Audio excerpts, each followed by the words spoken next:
Hi guys, James at Rampant Lion Reviews again for you today with another beer review. For this one we are going to stick to Sweden and we're going to head up towards Gothenburg once again for this review. Göteborg, as you would say in Swedish, the Swedish craft beer capital up there on the west coast. I've got to get that catchphrase in now when it comes to Gothenburg beer. It's a bit of a tradition for the channel. But for this review we are going to return to a brewery that you've seen me review numerous beers from before. This one has to be review number 25 or maybe even 30 that I've done from this brewery. Possibly even more, I don't actually know. But this is a brewery who are very, very well respected in Sweden, and I'm very curious to see how this one turns out, because they really have kind of almost stepped up a gear recently in my opinion, and this beer is a little bit different compared to the other ones I've had from them recently. So for this review then, we are going to return to Stigbergets Bryggeri, and we're having a taste of the Chronic today. So this one comes in at 10% ABV, it's a triple IPA this one, a triple New England IPA to be exact, and this one is supposed to be a very, very good beer. It's got a 4.18 rating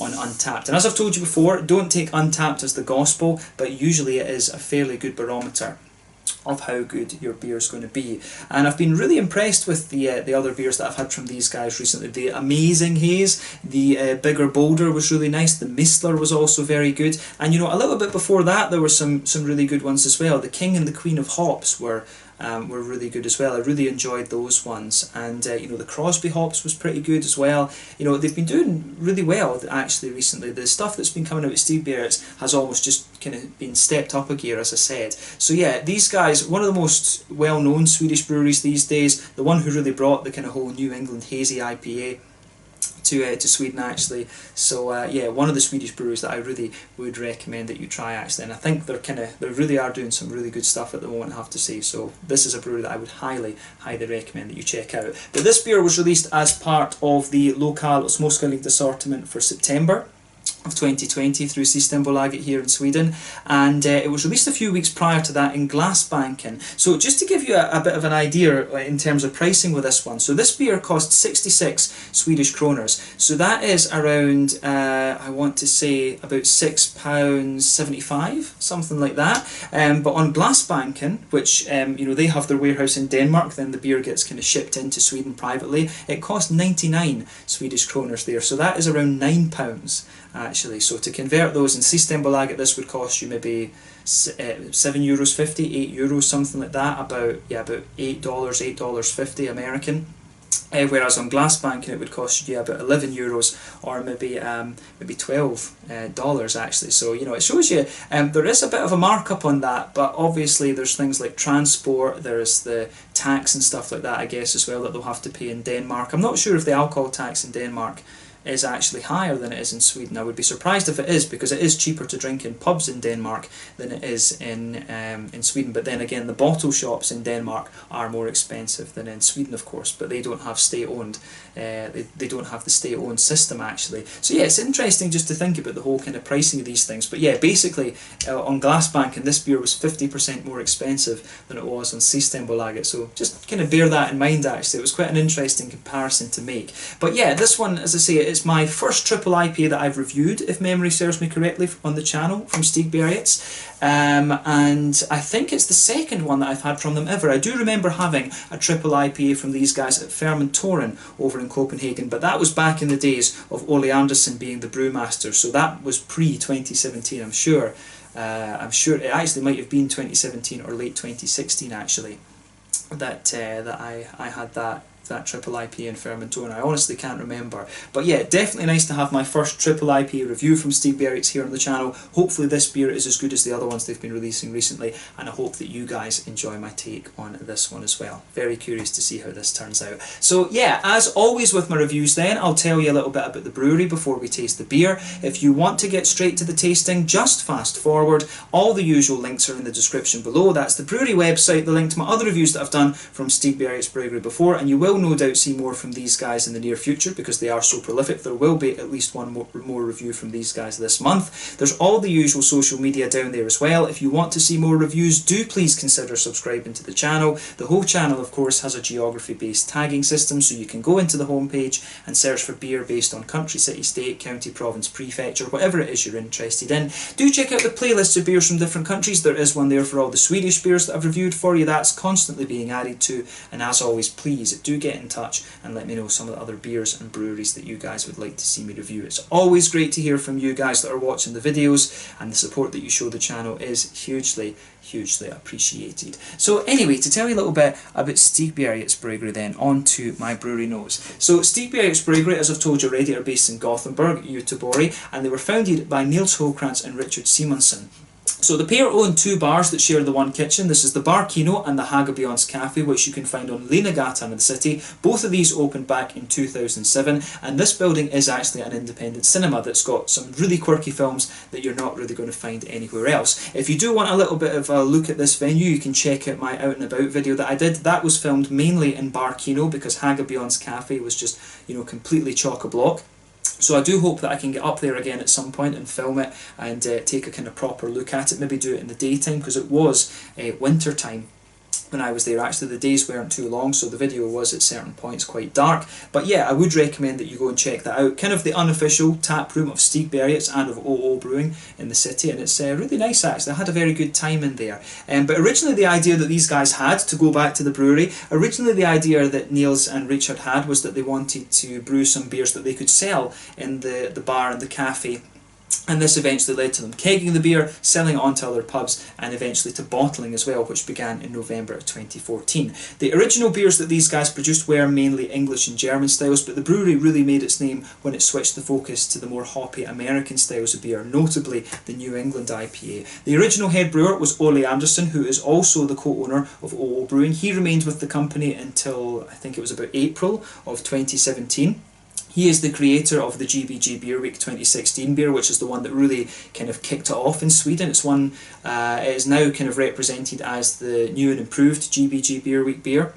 And that probably is one of the four kind of classic New England IPAs here in Sweden, along with the Amazing Haze, another Stigbergets creation, the Narangi, which was one that he made for OO Brewing, and then of course you have the New Sweden IPA at Opigårds Bryggeri as well. Those are probably the four kind of cult classic Swedish New England IPAs. But yeah, when Ole Anderson left the company in 2017, Barnaby Struve, one of the vice presidents at Three Floyds, took over for a period of time, but he only stayed with them for I think about 3 months to kind of keep the brewery ticking over, and then they found a completely new brew team. Not long after that, they moved to Partihalarna in Gothenburg, which was where they were brewing 5,000 litre batches at a time. They also began working on some sour beers there as well, and they converted from bottles to 440ml cans, and this has allowed them to export their beer a lot more. So the Stigbergets name is a lot better known worldwide actually. These days you do also get the collaboration beers in the little 330ml Red Bull type cans. You do get the odd bottle from them still as well, such as with the classic series, the Trippel and the Barley Wine.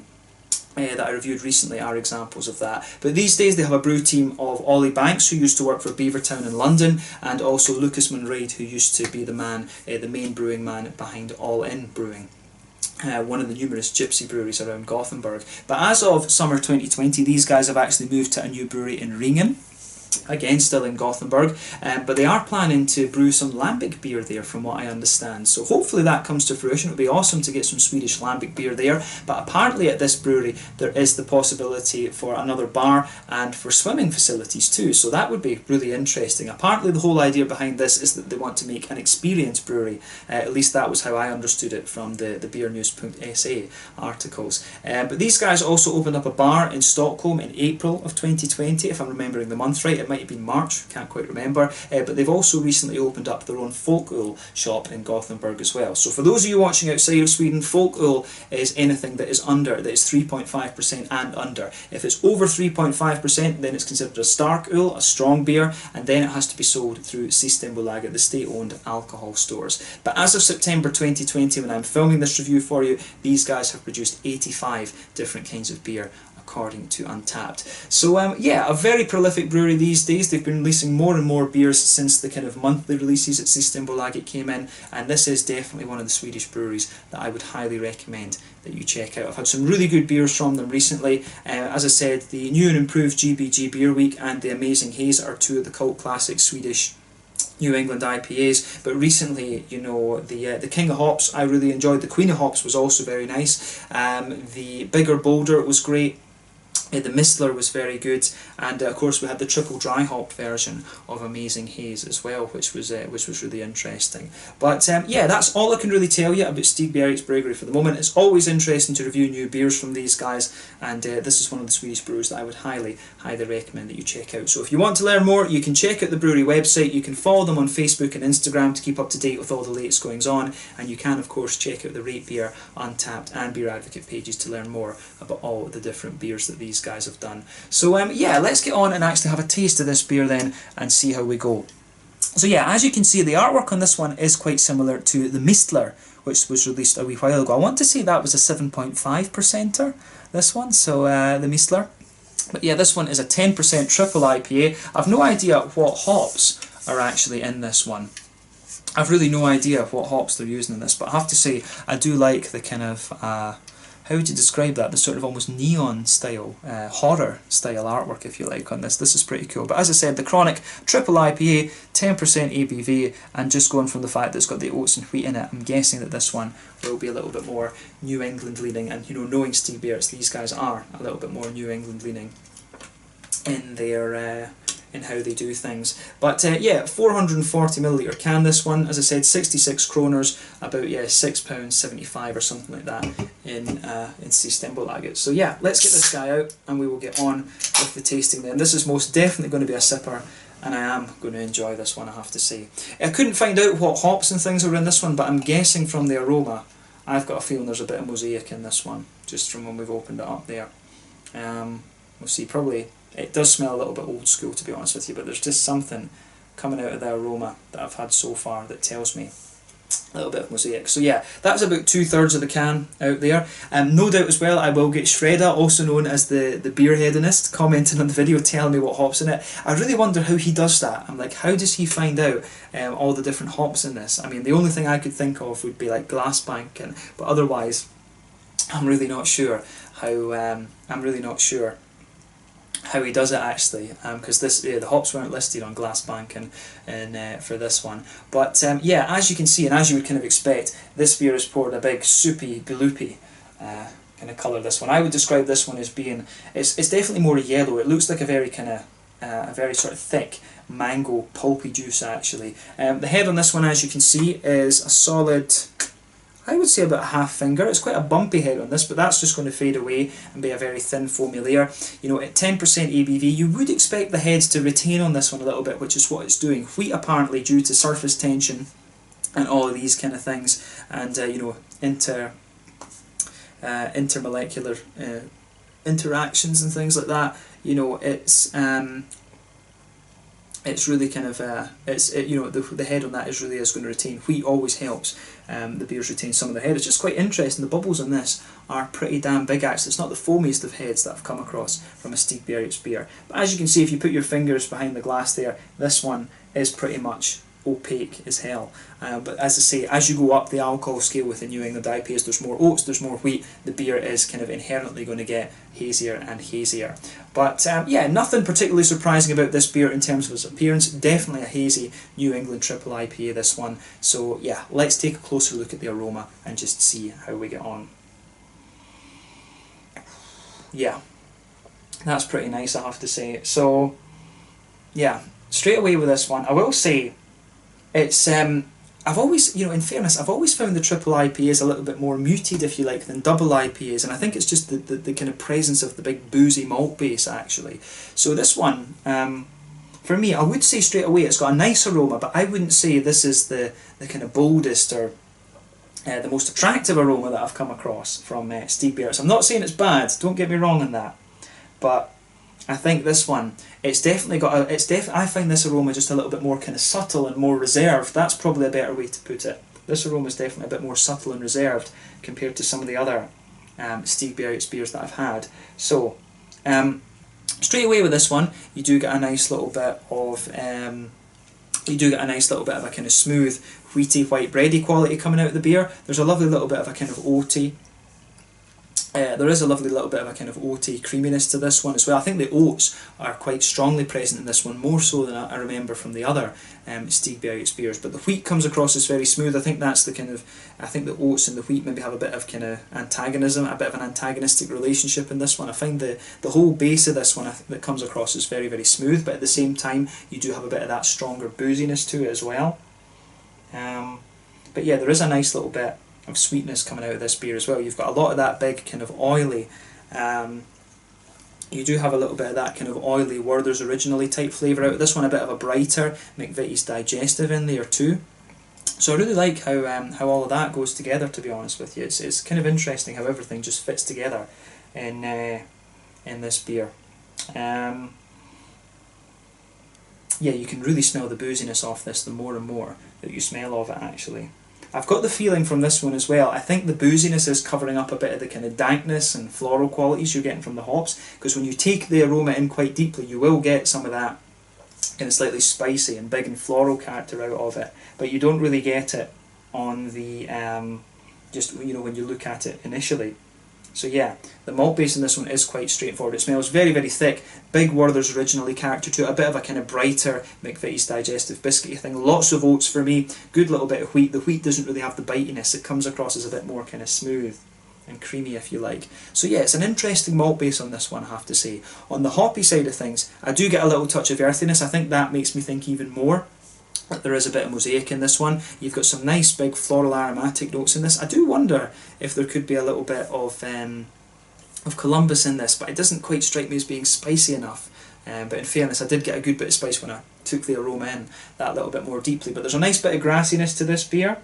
You've got some really nice big kind of floral aromatic notes. Like I say, I don't find this one overly dank. I do find this one more floral and aromatic rather than anything else. More than it's definitely more kind of aromatic than it is spicy as well, I would say. But yeah, that side of it is really quite nice. So there's a lovely big kind of juicy, there is a lovely kind of juicy tangerine note out of this one. I do wonder if this is something old school like Mosaic and Citra.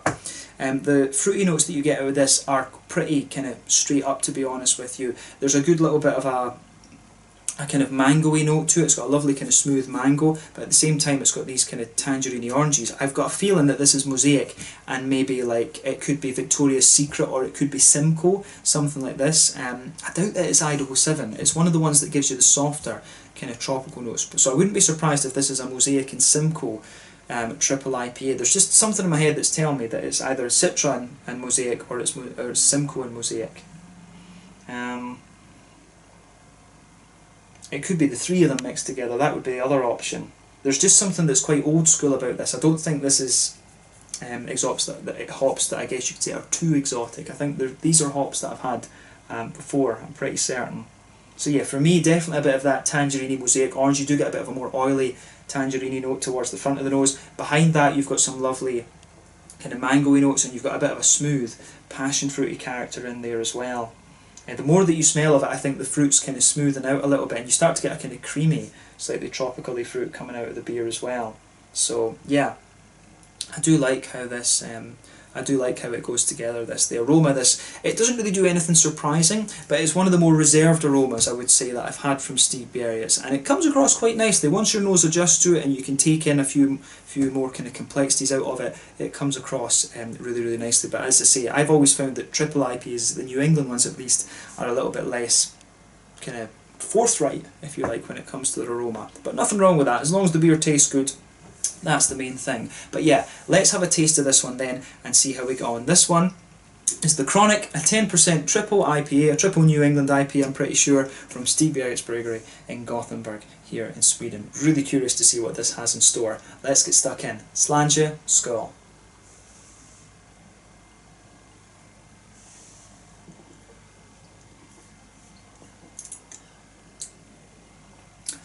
Yeah, I'm going to say straight away with this one, I can see why this had the higher rating on Untappd. This is damn solid, so thumbs up to Stigbergets once again. You know, when it comes to triple IPAs, I do like one every so often, but I think, you know, I don't know how I feel about them. It's not something I wouldn't go out of my way to buy a triple IPA, if that makes sense. I would have one every so often, if you like, and I do enjoy them kind of now and again. But when if they can be done like this, they can be really quite nice. I always felt a little bit more that I preferred the West Coast triple IPAs than the New England triple IPAs, but there's more and more breweries proving to me that the triple IPA, that the New England triple IPA can work. I always felt that when you go above 8% with these beers, you really need to have like a little bit of Caramunich or something like that. You've just got to add a little element of brown sugar to these above 8%, otherwise they come across as quite boozy, I think. But I think quite a few breweries have,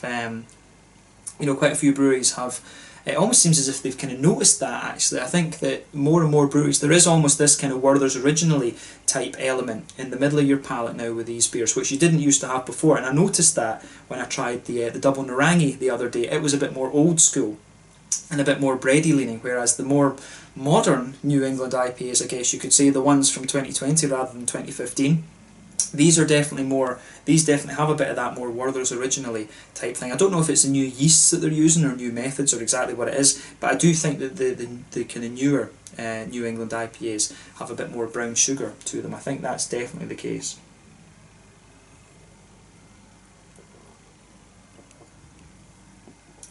But yeah, the flavour of this one is lovely. This is really nicely done. It's just, if you think of the beers that they've done recently, the Bigger Bolder, the Mistler, I guess the triple dry hopped Amazing Haze, but we'll put that aside because that is just a kind of modified old recipe, if you like. But yeah, this is basically another kind of step on the ladder for the kind of newer iterations of beer that these guys have put out there, and it's solid. I give Stigbergets a big thumbs up for this one. This one, to me, for a 10%er, it doesn't actually taste so much more boozy, if you like, than the 8%er. So yeah, it just kind of shows you that step up there is in some ways, from a brewing perspective, it is significant, but from the drinking perspective, I don't think it is too much, to be honest with you. And this isn't the strongest triple IPA I've come across. I mean, I've had, I think the one that I had from Estonia recently, the Harassment by IPA from Leha Prulikoda, that was like 13, but that was a West Coaster, in fairness. I think, other half in the States, the ones that have been getting imported, I think that I think that some of these can go up to like 12% and stuff. So it's just craziness, absolute craziness.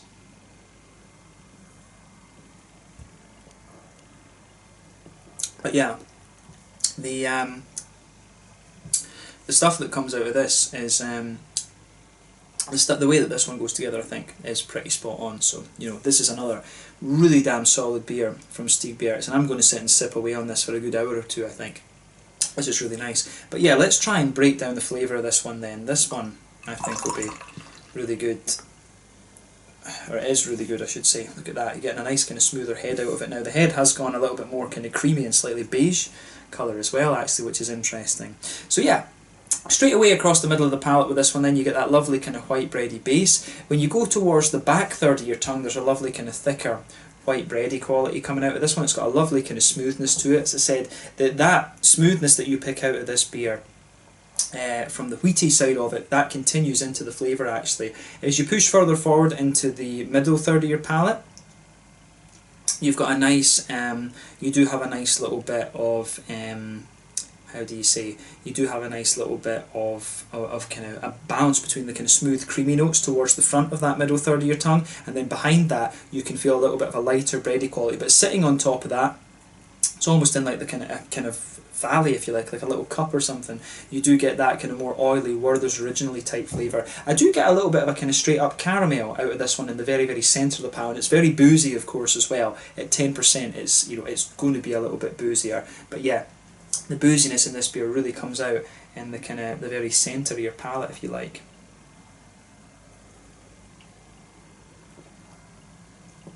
Almost like in the dip of your tongue, you put it that way. But yeah, I think the kind of biscuity notes that I was getting out of this one, you do get a little bit of biscuitiness kind of building on the palate there as you go further into the aftertaste. That kind of brown sugary sweetness there, and the kind of sort of almost the kind of breadiness underneath, you do feel that kind of more grainy McVitie's digestive note kind of pushing its way out the further that you go into the aftertaste. But yeah, the malt base in this one comes across as very, very thick, which is, at 10% ABV, you would you would expect that. So yeah, back third of the palate is mainly very kind of smooth and wheaty, whereby there is a wee tiny touch of spice to it, but as you move further forward into the middle third of your palate, if you go towards the front half of that, definitely a big sort of smooth oaty creaminess there, and as I say, a little bit of a kind of oily Werther's originally type flavour behind that. But underneath that, you start to get the that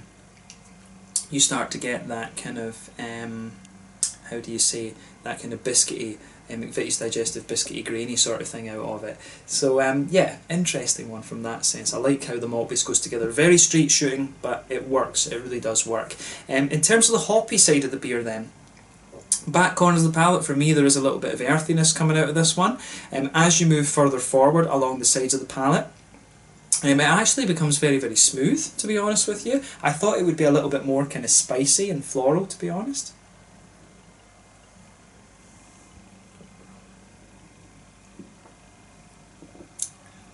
But yeah, it's interesting. You do get a bit of that floral aromaticity there. It's definitely more aromatic than kind of floral and spicy, if you like. This is, I don't find this triple IPA overly bitter, to be honest with you, because usually the triple IPAs, they will take the IBUs up to, you know, about 50 or sometimes even 60, even on the New England ones. But I think this is only about 40 IBUs or something like that. I might be completely wrong, but I think this beer is not that heavy in terms of the IBUs. But yeah, you get some nice floral elements as you go up the sides of the palate there. I guess most of the hops in this will have been done as late additions after the first hour, when the bitterness, you have that trade-off when you brew the beer. Earlier additions mean greater bitterness, whereas later additions after the first hour means you get more kind of flavour and aroma. But yeah, on the front kind of corners of the palate, you do get a nice little bit of spiciness and floral aromaticity out of it. It is just a touch spicy on the front there, but as you go round the front curve of the tongue, it's distinctly more kind of light and grassy. But at the same time, that grassiness does have a wee bit of a kind of zesty edge to it, actually. And I do wonder, could that be a little bit of Centennial? Speculating there, but it might well just be a little touch of Centennial. There is something that's distinctly old school about about the hoppy side of this beer and the kind of fruity combination that it has. So yeah, I wouldn't be surprised if there's a wee touch of Centennial in here along with the other things.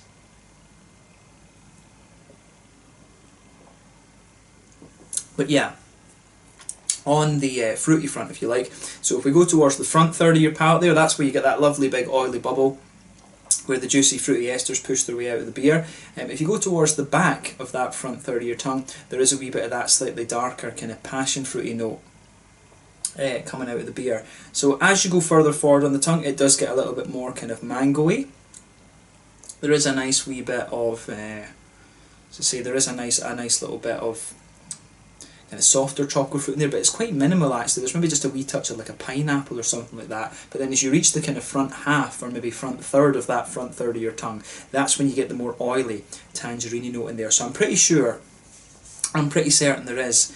I'm pretty certain that there's mosaic in this one. I've got a feeling there could be a little bit of a Centennial in this beer as well. And other than that, I'm tempted to say Simcoe. In this one.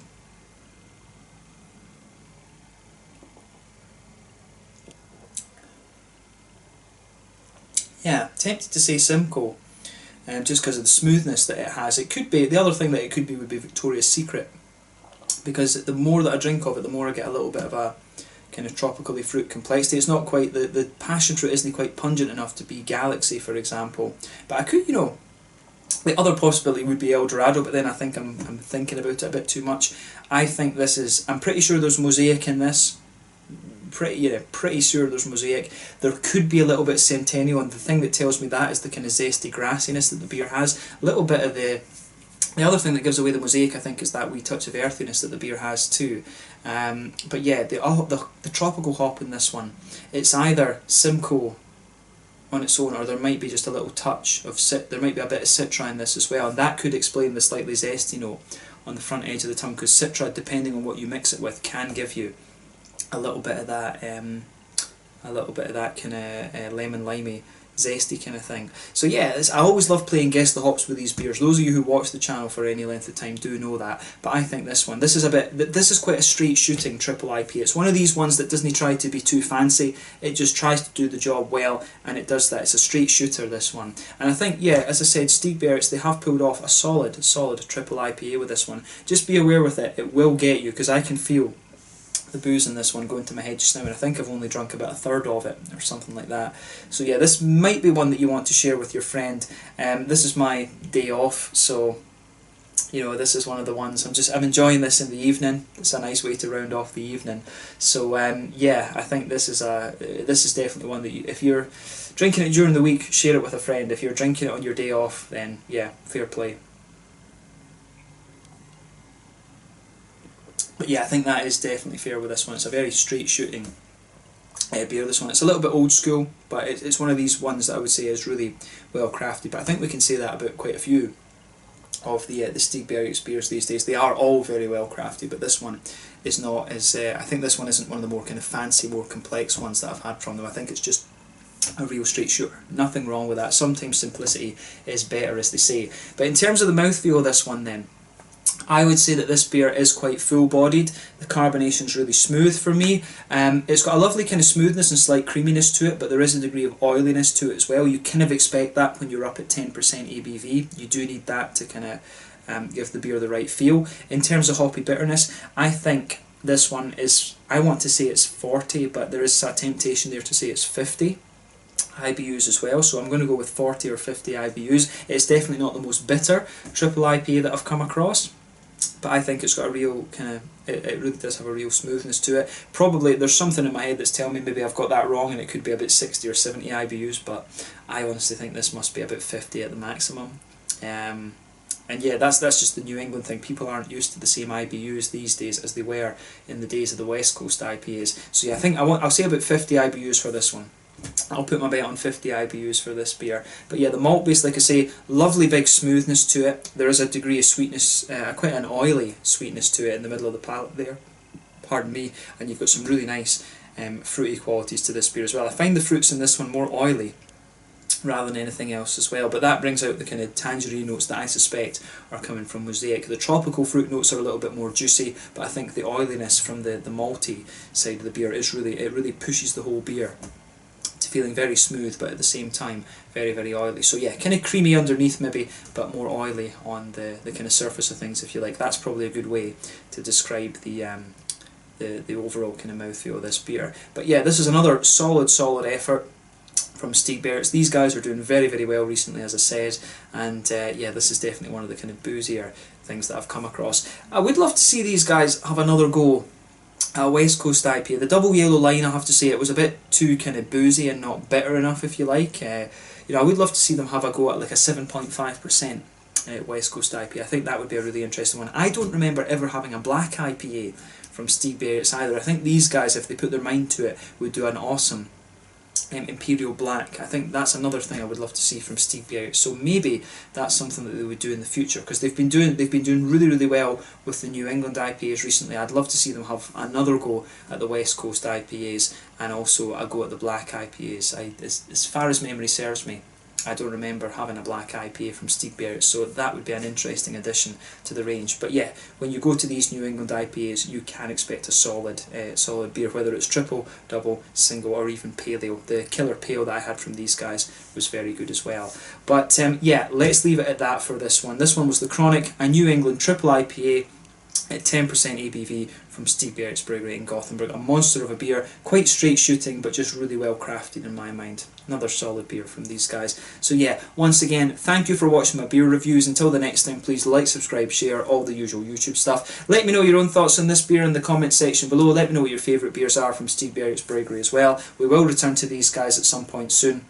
Yeah, I do have at least one more beer to review from these guys this month, which is a more classic style, so looking forward to that. But this one was the Chronic Triple IPA, 10% ABV, and it was just a bit of a monster. Really well done, straight shooting beer, and I can really feel this one going to my head just now, so let's end the review there. Thanks again for watching. Let me know all your thoughts in the comment section below, and I'll catch you guys later. Slàinte, skål, cheers, make sure you check out Stigbergets Bryggeri and the Gothenburg beer scene. Skål.